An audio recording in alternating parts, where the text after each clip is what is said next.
Diabetes. Cancer. Diabetes. Osteoarthritis.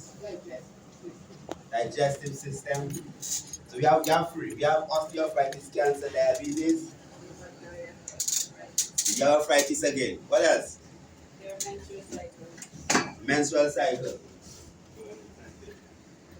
That's not a disease. Fertility. Prostate. Okay, all right.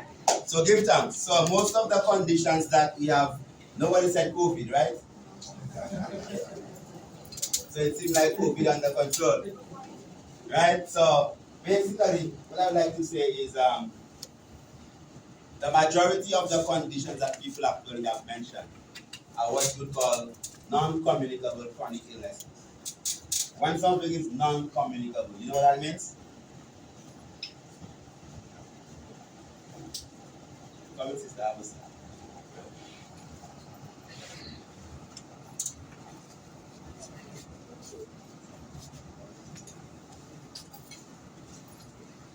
When we have non-communicable, do we understand what non-communicable means? Yeah, I think so. What does that mean? You can transfer from one to the It can or it cannot? cannot. It cannot. Right. So a non-communicable condition is a condition that cannot transfer or somebody cannot infect you. So if you have prostate cancer and I pass and I touch you, I won't get prostate cancer. If you have osteoarthritis and I touch you, I won't get it. If you have diabetes and I touch you, I won't get it. But you could transfer it in your genetics. Right. So if it is that you are prone to prostate cancer or you are prone to diabetes or whatever it is that you are eating and drinking, right? It can increase the probability that your child could actually get diabetes or prostate cancer or breast cancer. Are you aware of that? So far. Are you aware of that? Yeah. Yes, because the Bible does talk about generational curses, right? So what you eat now, the way you live your life now, does not only and singly affect your health, it affects the health of your generations that is actually coming. So if we look at probably about 20, 30 years ago, the people that would get diabetes would be probably when you're in your 50s, you're in your 60s, you know? That's why the doctor says you have diabetes or you have high blood pressure. A woman would get breast cancer probably when she's 55, she's 60. A man, people who died of prostate cancer 20 years ago, but you'd be in your 80s, right? But today in 2022, you would find that a 21-year-old female would have breast cancer. You would find that a 15-year-old girl would have fibroids. An 18-year-old girl would have polycystic ovarian syndrome. Right? From a time a child begins to menstruate, have a period, she already have hormonal imbalance. Why? So why is it that the age whereby you used to get diabetes, you'd have to be old to get diabetes again? Diabetes used to be old people disease. Now you have children being born and they are born with diabetes. What do they call it? Juvenile diabetes. Right? So diabetes is when you die a bit. You know, you die in a bit. So every day you die in a bit, you die in a bit, you die in a bit, you die in a bit, you die in a bit. Right? Because it's what you call a degenerative condition. It's a metabolic condition whereby your physical structure degenerates.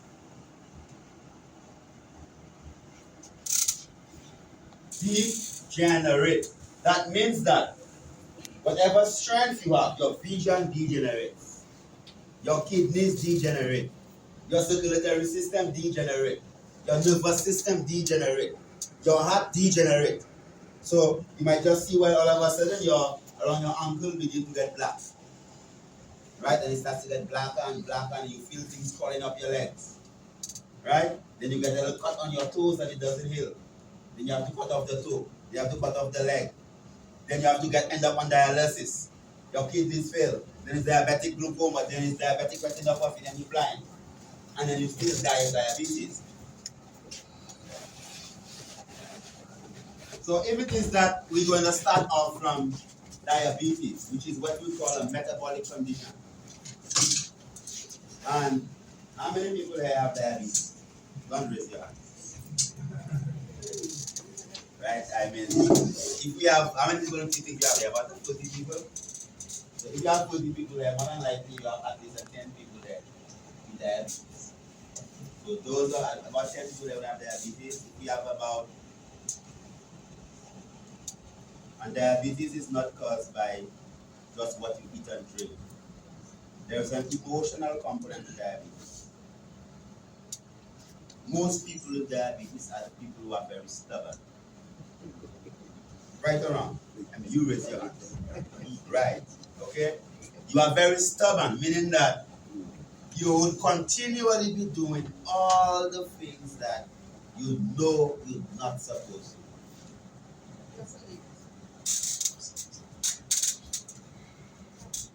Right? So when was the last time you eat rice? Yesterday. When was the last time you drink a little soft drink? Today. Alright? So this is a sister. She volunteered, so we're going to use her as a, you know, she volunteered. You're not a diabetic. Because when you brand yourself, that means that you actually limit even your possibility of eradicating your condition. So you say, well, you have diabetes or you're suffering from diabetes, but you're not a diabetic. And I'm saying that the emotional component of being a diabetic means that you are very stubborn. So we are speaking of someone who might be on glucoside or metformin and then probably the blood sugar always high, and then she still had a soft drink today. Right? She still ate some rice yesterday. So do you understand that kind of mindset? So your diabetes, the treatment of diabetes, if you understand the spirit of the diabetic, being that being a diabetic or suffering from diabetes means that you are someone who are very stubborn. So do you accept that? Do you accept that? Yes. You have to accept that, as that is your challenge. Your challenge is that you would be doing all the things that you know you're not supposed to be doing over and over again. And that thing that can kill you. What does that make you? Suicidal.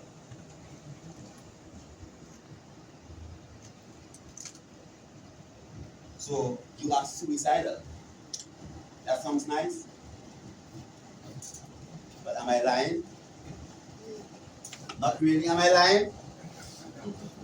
Am I lying? Am I lying? So we have, people, who know that you're suicidal. It's like you're jumping off a roof and then you know you're gonna break your neck and you walk and then you jump down the roof smiling. Right? So you know that you suffer from diabetes, you're still gonna drink the soft drink, you're still eating the sugar biscuits. Did you exercise this morning? Did you eat some salad? Did you drink a little cup of probably celery or a bit of owl batty tea?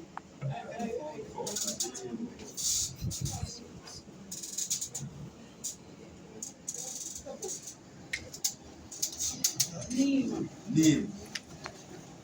So diabetes is a condition whereby your pancreas does not produce sufficient insulin to allow your cells to absorb the sugar. Right? So when you have diabetes, your blood sugar levels are high.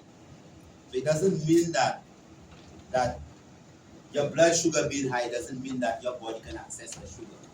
So even if you drink the soft drink or you eat the starchy food, the sugar will just be in your blood, but your body cannot access that sugar.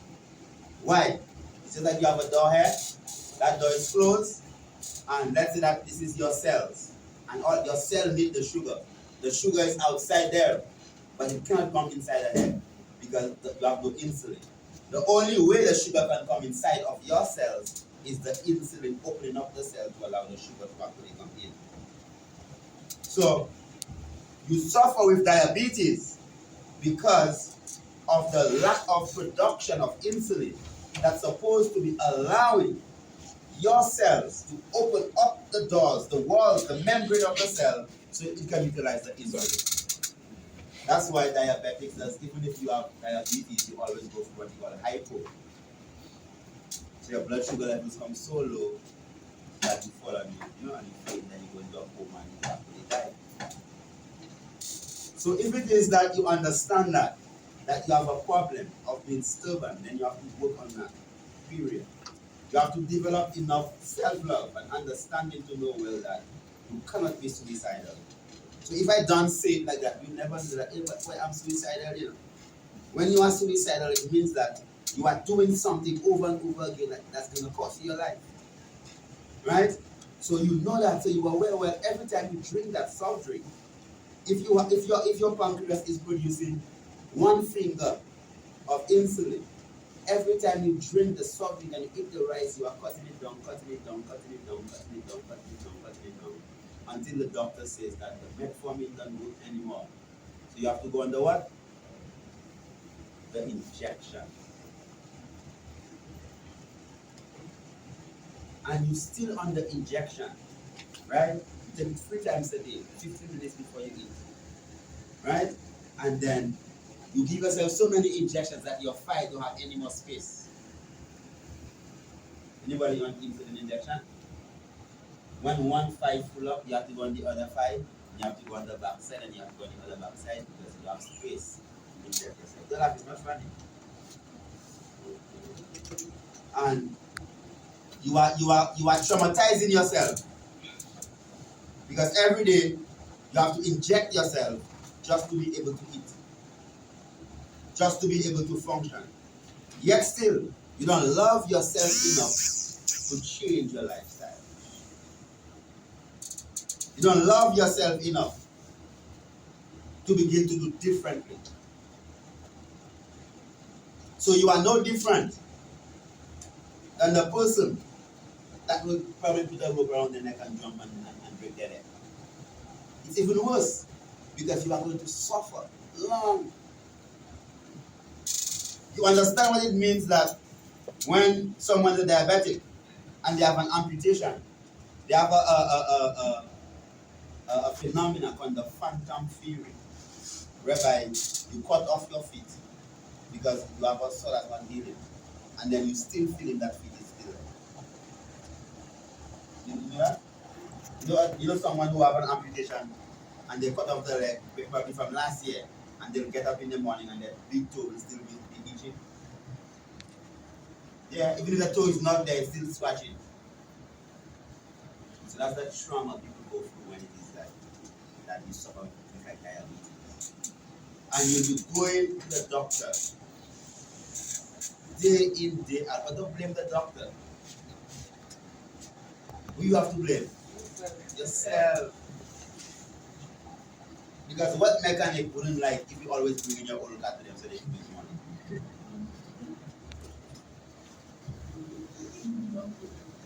Tell me the mechanic that wouldn't like that every time you have an old car. When you have a new car.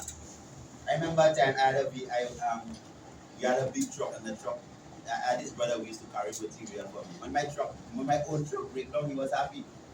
At least he'll get a job. So the mechanic wouldn't be sad that your car does break down all the time. The mechanic will be happy that you are bringing a breakdown car, so you will actually make the money. So if it is that you have to deal with diabetes, first thing you have to do is to begin to be obedient and humble. So you consciously have to begin to be obedient. Stop hiding the subject because your children will quarrel with you. You hide the subject under the bed. Grab the little bucket of big seed in your bag and check. Right? So to control diabetes, there are some simple things you could do. Exercise. That's number 1. So you have to do at least a 45 minutes of physical exercise every single day. 45 minutes. And I'm not saying that you will say, well, Chris, boy, I just walk to work every day. Walking to work every day is not exercise. Even if you're doing construction and you're sweating, that's not exercise. You are working, right? Exercise is when you deliberately, right? Exercise is when you deliberately, stop what you are doing and you say, well, you put on your sneakers and you have that mental state that you are going to walk 5 miles, right? And mentally, you are saying to yourself, well, I'm walking because I love myself. I'm walking because I want to reduce my blood sugar levels. I'm walking because I want to burn out some fat. So plenty of people say, well, I just work hard, I just sweat, I just do masonry, I just exercise. No, you're not exercising. It's different when you say, well, you get up in the morning, 5 o'clock, and you know when you're going to exercise from 5 o'clock to 5:45. Right? So that means that you are beginning to invest some energy in yourself. So the mere fact that you could get up in the morning and you could do a 45 minutes of exercise means that you are developing discipline. At least 45 minutes every day of physical activity. What physical activity does? It oxidizes. It burns all the excess sugar.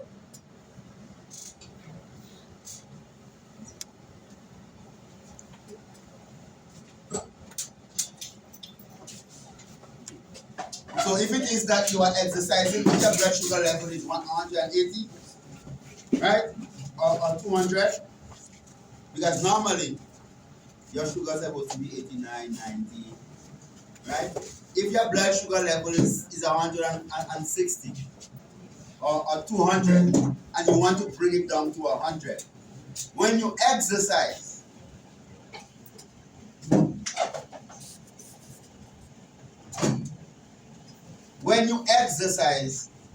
you're going to automatically bring down your blood sugar levels to, let's say, from 200 to 160 because you exercise. So that means that you are burning some of that sugar. So you walk in and then consciously you are saying, well, in your mind, mentally, you are saying, well, I'm exercising because I want to bring down my blood sugar levels. I'm going to be taking care of myself. And because you are investing in doing something good for yourself, what happens now? Your endocrine system begins to produce good hormones that you feel good. So when you come from an exercise, how do you feel? You feel good. Right?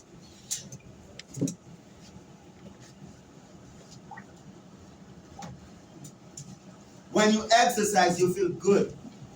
Now, what feeling good does for you is that it increases your level of serotonin, which is the feel-good hormone. Increase the amount of oxytocin, feel-good hormone. Oh boy, you're happy, you feel good. So automatically, just because you feel good, your blood sugar levels actually come down. So if the physical activity bring down your blood sugar levels by 20 units, the fact that you feel good, bring it down again by another 10 units. Right, so you have that exercise.